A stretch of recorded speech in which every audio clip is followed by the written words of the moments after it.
Dean, we can talk about this. So I did, and maybe Jerry, if you've seen it, I did see Paul Williams is still alive. Right. No, I did not see that. Okay. That's on Showtime now. I just discovered it channel surfing today. Okay. I got into that film and really wanted to really love it because I'm a huge Paul Williams fan. Always have been. Particularly speaking of his music, his songwriting. I wish I had some kind of collection of his I'm sure it's out there, but there must be some kind of collection of his performing his own songs or whatever. But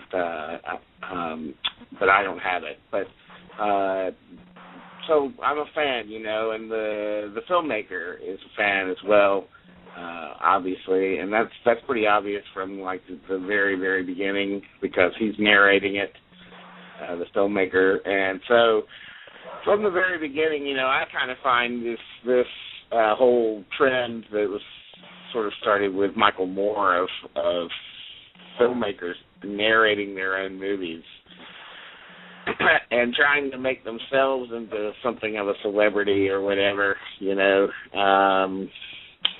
rather than remaining invisible, to be kind of irritating. And no one's more irritating from doing that than Nick Broomfield, who did the Kurt and Courtney and Eileen Wuornos and Biggie and Tupac documentaries. Oh, he did that big time. I mean, he put himself also he did Heidi Fleiss, right? Hollywood Madam, right? Right. Yeah. So, he's on camera, all the time, just holding all the sound equipment and going up and knocking on doors without giving the interviewee any kind of preparation or whatever, just going to ask for an interview. Then he includes it in the movie. Why? Because they closed the door on you or whatever. You just wanted to be in the movie. Anyway, with this filmmaker, whose name is not in front of me at the moment, but he narrates Stephen Kessler or yeah, something. That's like right.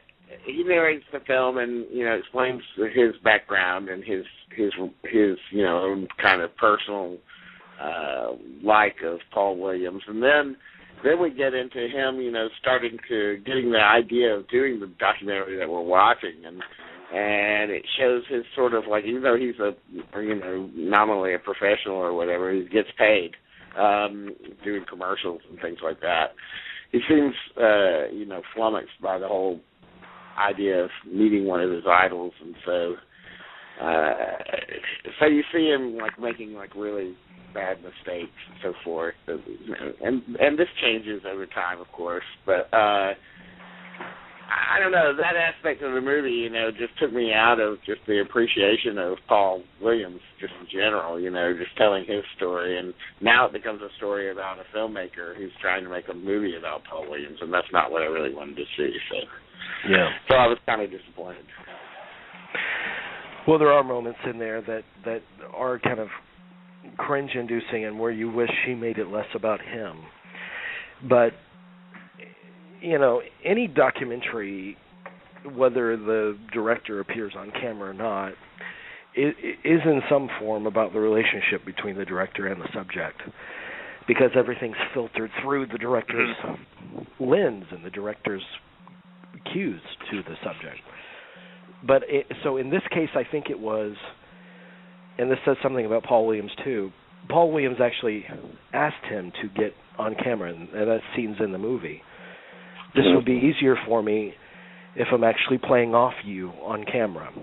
Mm-hmm. And through the course of the movie, you find out that the only real way that Paul Williams is willing to open up is to have the director as a participant in the thing. Mm-hmm. And so that reveals itself as the movie goes on. And then you find out why, because Paul Williams is not a guy that necessarily likes to look back. Mm-hmm. He's very kind of forward thinking, and a lot of the stuff in his past is very painful to look back at. And so a lot of what this movie comes to as well is that when he finally does look back at some embarrassing moments when he appeared hosting talk shows when he was stoned or whatever, he discovers, it's important that I actually own up to this, and I show this in the movie because my recovery is very important to me, and I want to show this as an example of, where I was and where I've come. There's also, I think it is fascinating, the idea of the director and how he gains access to the subject.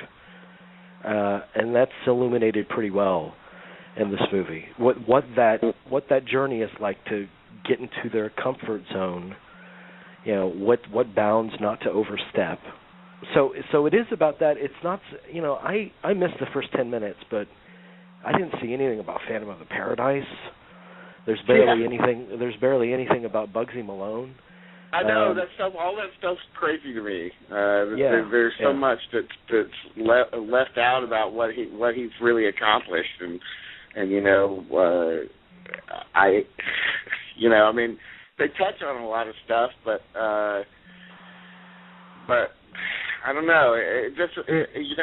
Anybody coming to see doesn't know who Paul Williams is not gonna. I don't know. Are they really going to get it when it's all over? I think they're going to get an idea of the core of who he is, and that's what I think special about the movie, because the director actually went in with the premise of probably doing a from birth to now kind of documentary about his life. It became something else, surprising to him. What the director wanted to know was, how could someone so brilliant and at the top of his game, the guy that wrote Evergreen and like an old-fashioned love song and Rainbow Connection and one of the great songwriters ever, how could he then be delegated to appearing on episodes of The Gong Show? That's the kind of documentary that he wanted to do. And Paul Williams said, look, I'm not the guy you want me to be. I'm not suffering because I'm not in the place now that I was in the 70s. I'm completely forward-thinking, and I am so much richer now than I was then. I have a wife, I have a family that I'm happy with, I have 20 years of sobriety. So it's about those two meeting, those two kind of concepts of what this documentary could be, meeting in the middle in some way. I thought, at times it was kind of annoying how he put himself in the middle of it, but in the end I did see an end game to it and a value to it.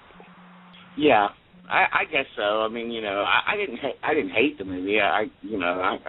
But it wasn't great like I was hoping it would be.